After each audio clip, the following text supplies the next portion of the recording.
Hello guys, welcome back to my channel. आज जो है हम करने जा रहे हैं chapter money, macroeconomics class 12। और ये जो चैप्टर है ये बहुत ज़्यादा इंपॉर्टेंट चैप्टर है, साथ ही साथ बहुत ज़्यादा आसान भी है, कोई मुश्किल नहीं है ये चैप्टर। और जैसे अब की बार जो वो निकला है, शेड्यूल निकला है term first and term second का, तो उसमें ये जो है MCQs बेस्ड आएंगे इसमें से क्वेश्चंस। और अगर आप उनको ढंग से अटैम्प्ट करना चाहते हैं तो इस चैप्टर को आपने क्लियरली अंडरस्टैंड करना पड़ेगा। तो चलिए आइए स्टार्ट करते हैं। Money as a medium of exchange. अब कोई भी इंडिविजुअल जो है वो अपनी नीड्स को फुलफिल करने के लिए सारे के सारे गुड्स को खुद नहीं प्रोड्यूस कर सकता। वो हर किसी पर्सन दूसरे पर्सन पर डिपेंड होता है कि उसकी नीड्स को वो दूसरा पर्सन सेटिस्फाई कर देगा। और इस डिपेंडेंस को हम बोलते हैं इंटरडिपेंडेंस। और ये जो इंटरडिपेंडेंस है ये एक तरह से हम कह सकते हैं कि ये एक्सचेंज है, क्योंकि अगर जो भी पर्सन है वो डिपेंड है दूसरे पर्सन पर, तो वो क्या करेगा, उससे वो चीज़ को एक्सचेंज करेगा। अब चीज़ को एक्सचेंज करने के लिए एक मीडियम यूज़ किया जाता है जिसको हम क्या बोलते हैं, मनी बोलते हैं। A thing which is commonly accepted as a medium of exchange is called money. आपने पैसा दिया और उसके बाद जो भी आपको चीज़ चाहिए थी वो आपने परचेज कर ली। अब example, rupee in India is money as it is a commonly accepted medium of exchange here। अब अगर हम बात कहें जो रुपी है वो इंडिया में जो है मनी की तरह मनी जो है एक्सेप्ट की जाती है as a medium of exchange. Rupee को ही कंसिडर किया जाता है as a money in India. इसके बाद है कि इन अर्लियर डेज, पहले के टाइम पर तो मनी तो थी नहीं, तो उस टाइम पर क्या होता था, गुड्स के बदले में गुड्स दिए जाते थे। अब इन अर्लियर डेज जो कॉबलर है would make shoes in return for wheat from the farmer. अब जो कॉबलर है वो क्या करता था, शूज़ को बनाता था और फार्मर को देकर उससे वीट ले लेता था। अब ये जो सिस्टम ऑफ एक्सचेंज था इसको हम बोलते हैं barter system. But with the multiplicity of wants and greater need of exchange, barter system, a system where goods were exchanged for goods, proved to be inefficient in system of exchange. अब इस time पर जो ये barter system था, ये अगर बहुत सारी लोगों की बॉन्ड्स हैं, आजकल डिफरेंट टाइप्स ऑफ बॉन्ड्स हैं, उसकी वजह से ये जो सिस्टम था इनएफिशिएंट प्रूफ हुआ। अब देखो क्या हुआ, एक तो बहुत सारी बॉन्ड्स हैं जिसको सेटिस्फाई करना बार्टर सिस्टम से सफिशिएंट नहीं हो पाएगा, ईजिली सेटिस्फाई नहीं हो पाएंगी बॉन्ड्स, जिसकी वजह से इसको inefficient system of exchange proof हो गया। अब अगर ये जो कॉबलर है इसने अपने शूज़ को बनाया, अब वो फार्मर को बेचना चाह रहा है और बीट लेना चाह रहा है, तो ज़रूरी नहीं है कि जो फार्मर है उसको उस टाइम पे शूज़ ही चाहिए हो, क्या पता उसको राइस चाहिए हो, क्या पता उसको क्लोथ्स चाहिए हो। तो इस टाइम पर उस पर्सन को ढूंढना भी मुश्किल हो जाता था।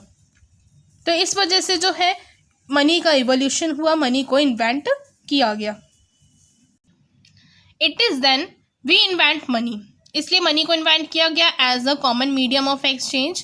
स्टार्टिंग में जब मनी को इन्वेंट किया गया था, जो कॉइन्स थे वो गोल्ड और सिल्वर के इंट्रोड्यूस किए गए एज अ मनी।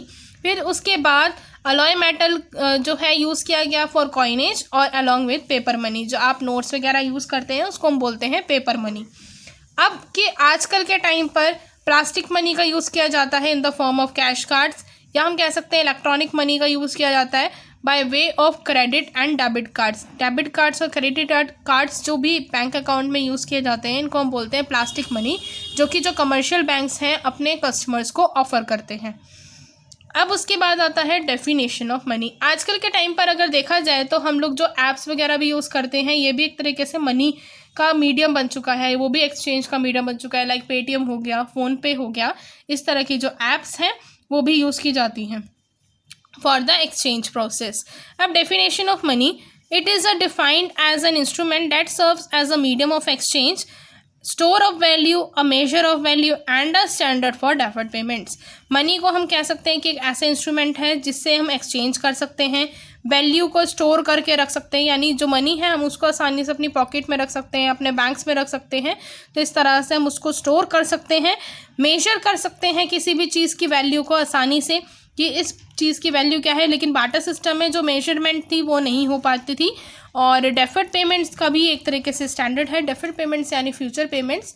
अगर किसी बिजनेसमैन ने मान लीजिए कोई कॉन्ट्रैक्ट किया है फ्यूचर के लिए, तो वो पहले ही कॉन्ट्रैक्ट करने से पहले ही उसको बता देगा कि हाँ मैं इतना पैसा दूंगा। तो यहाँ पर जो है स्टैंडर्ड फॉर डेफर्ड पेमेंट्स भी मनी जो है इसको आसान कर देती है। बार्टर सिस्टम में डेफर्ड पेमेंट्स को जो है कर पाना बहुत ज़्यादा डिफ़िकल्ट होता था। फिर है बेसिक फंक्शंस ऑफ मनी। अब मनी के क्या क्या बेसिक फंक्शंस हैं।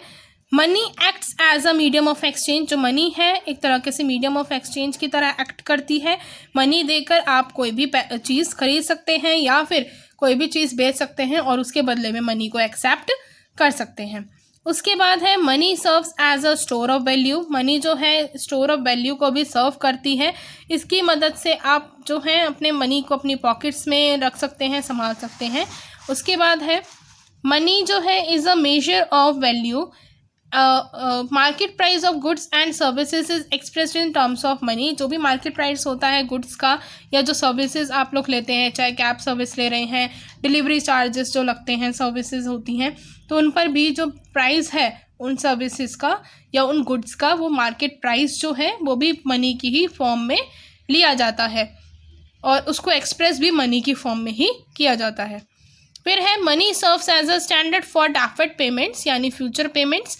जब कोई बिजनेस मैन जो है अगर कॉन्ट्रैक्ट करता है, साइन करता है on the basis of future payments, तो मनी जो है इन पेमेंट्स के लिए एक तरीके से इंस्ट्रूमेंट बन जाता है और मनी एक इंस्ट्रूमेंट की तरह एक्ट करता है फॉर दोज पेमेंट्स।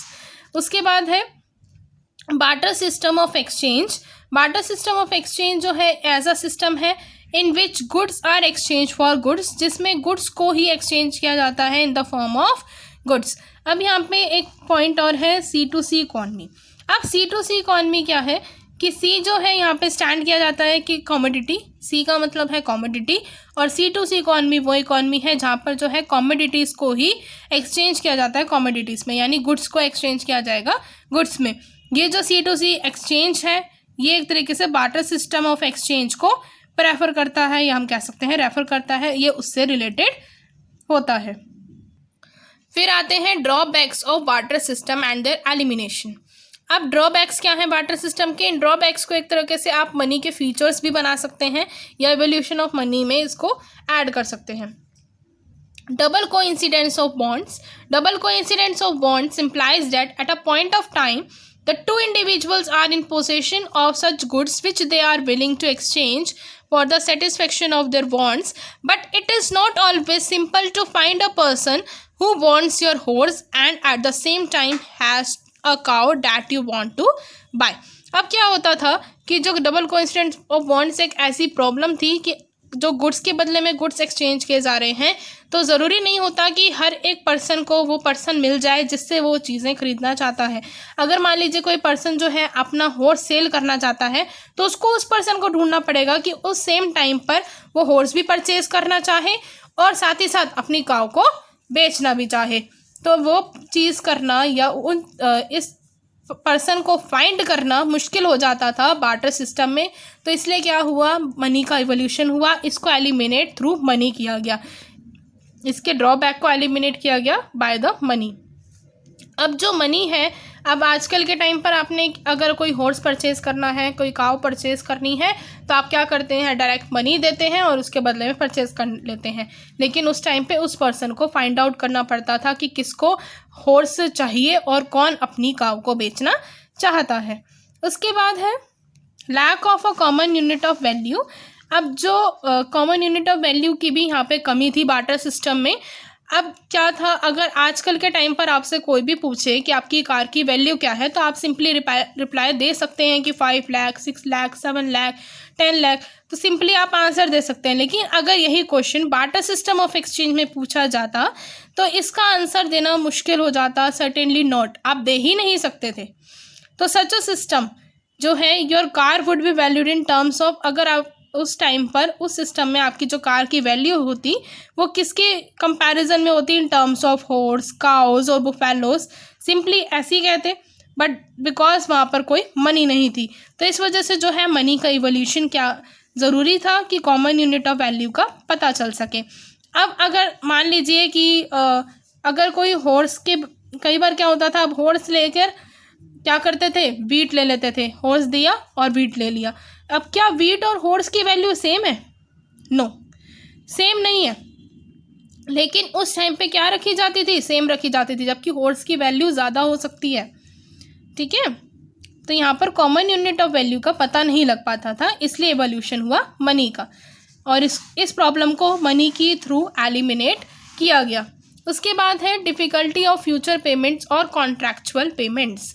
अब इस टाइम पर अगर हम कोई भी पर्सन को, वर्कर को हायर करें या किसी भी पर्सन से कॉन्ट्रैक्ट करें, तो उसको हम सिंपली कह सकते हैं कि हम तुम्हें इतना पे करेंगे, जैसे 10,000 पर मंथ पे करेंगे। What do you do in a barter system? आप बार्टर सिस्टम में क्या करते? What do you decide to pay him in terms of tables और चेयर्स? क्या डिसाइड करते कि आप उसको टेबल देंगे, उसके बदले में चेयर देंगे, या राइस देंगे, या वीट देंगे, या फिर ड्रग्स देंगे, या चॉकलेट देंगे? तो यहाँ पर जो कॉन्ट्रैक्चुअल पेमेंट्स हैं, यानी जो फ्यूचर पेमेंट्स हैं, वो बहुत ज़्यादा डिफ़िकल्ट हो जाती थी बार्टर सिस्टम में। लेकिन जैसे मनी का इवोल्यूशन हुआ तो इसको भी एलिमिनेट कर दिया गया, और मनी की हेल्प से आज जो ये डैफर्ड पेमेंट्स हैं ये भी बहुत आसानी से हो पाती हैं।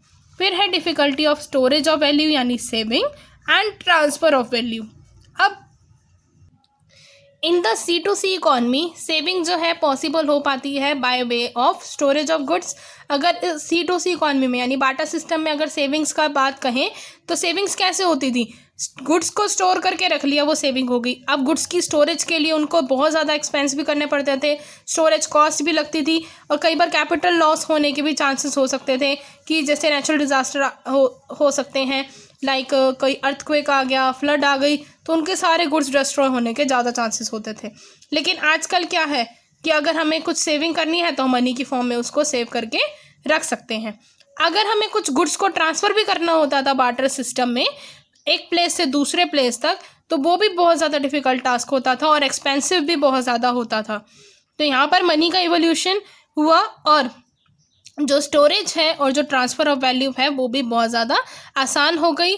इसको करना भी आसान हो गया और ईज़िली हो गया हर चीज़ को मैनेज करना। तो इस तरह से ये वाली जो प्रॉब्लम है इसको भी एलिमिनेट किया मनी ने। तो आज हम करेंगे यहीं तक का ही टॉपिक। नेक्स्ट वीडियो में हम करेंगे नेक्स्ट टॉपिक। मिलते हैं नेक्स्ट वीडियो में। Bye bye.